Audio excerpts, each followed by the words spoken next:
The first thing I noticed was that the shirt I was wearing wasn't mine. It was far too large, smelled faintly of lavender and fresh laundry, and the sleeves covered half my hands. My heart slammed against my ribs as fragments of the previous evening scattered through my mind like broken glass. Rain. Headlights. A dizzy sidewalk. Then nothing. Before panic could completely take over, I looked up and saw my coworker, Rachel, standing quietly by the kitchen window with a cup of coffee in her hands. Her tired smile carried more relief than embarrassment, and the first words she spoke changed everything I believed about the people around me. She gently told me that sometimes the strongest people are the ones who finally let someone help them.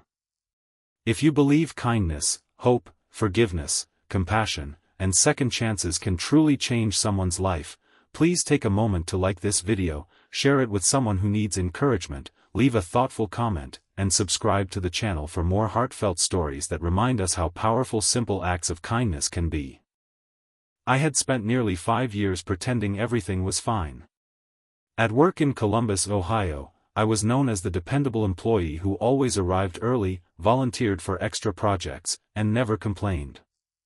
My coworkers saw a man named Nathan who smiled during meetings and laughed politely during lunch breaks. None of them knew that every evening I returned to an empty apartment filled with unopened mail, overdue bills, and memories of the family I had slowly drifted away from after my parents passed within months of each other. Grief had not arrived like a storm. It had settled over my life like a heavy winter that refused to end. Rachel had joined our department only 8 months earlier. She was friendly without being intrusive, thoughtful without demanding attention, and somehow seemed to notice details everyone else overlooked. She remembered birthdays, brought homemade cookies for the office, and somehow knew when someone needed encouragement before they admitted it themselves. I appreciated her kindness but always kept my distance. Letting people get close meant risking disappointment, and I had become an expert at building invisible walls. The evening before I woke in her apartment, our office had stayed late preparing an important presentation. By the time we left, a violent thunderstorm had covered the city. I insisted I was fine to walk the few blocks home even though I had skipped lunch, ignored dinner, and felt exhausted after weeks of barely sleeping. Somewhere along the sidewalk, my body simply gave up. Rachel later explained that she had noticed I looked pale as we left the building and had followed at a distance to make sure I reached home safely. Instead, she found me unconscious near a bus stop after I had fainted from exhaustion and dehydration. Paramedics examined me, assured her I would recover with rest, and after learning I lived alone, encouraged someone I trusted to stay with me overnight. Since my apartment keys had been lost during the fall and my soaked clothes were freezing cold, Rachel brought me to her nearby home, found one of her oversized college shirts, and made sure I was safe until morning. As embarrassing as the situation felt, what happened next affected me far more than waking in unfamiliar clothes. Rachel quietly admitted she recognized the look in my eyes because she had once carried the same invisible weight after losing her older brother years earlier. She explained that healing had only begun when she accepted that strength wasn't measured by how much pain someone could hide. Those words echoed through every empty corner of my heart. For the first time in years, I realized that I had mistaken isolation for independence. The weeks that followed became the beginning of a life I never imagined.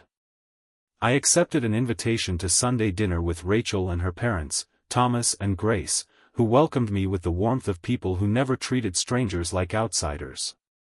Their home wasn't luxurious, but it overflowed with laughter, shared meals, and conversations that reminded me what family felt like. Slowly, I reconnected with my younger sister, Hannah, whom I had avoided because every conversation reminded us of our parents.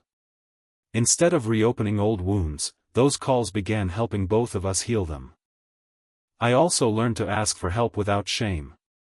I met with a counselor, organized my finances, and finally allowed trusted friends into the parts of my life I had hidden for years. Each small step felt insignificant at first, but together they carried me out of a season I once believed would never end.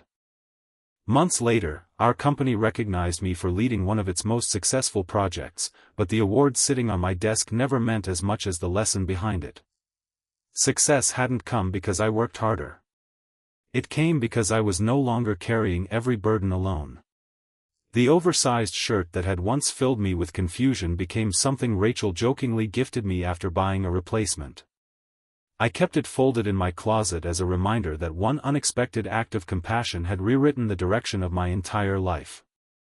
Before this story comes to an end, I'd love to hear from you.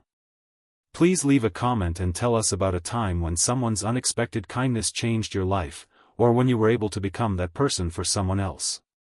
Your story might encourage another viewer who desperately needs hope today. As I look back now, I no longer remember that rainy night as the moment I collapsed. I remember it as the night someone refused to walk away from another human being who was quietly falling apart.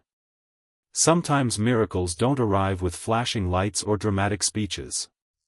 Sometimes they arrive wearing ordinary clothes, carrying a warm cup of coffee, and reminding us that accepting help isn't weakness, it is often the very first step toward becoming whole again. If this story touched your heart, inspired you, or reminded you that hope can appear when we least expect it, please support the video by liking it, sharing it with friends and family, subscribing to the channel, and letting your voice be heard in the comments. You never know whose life your simple message of encouragement might brighten today.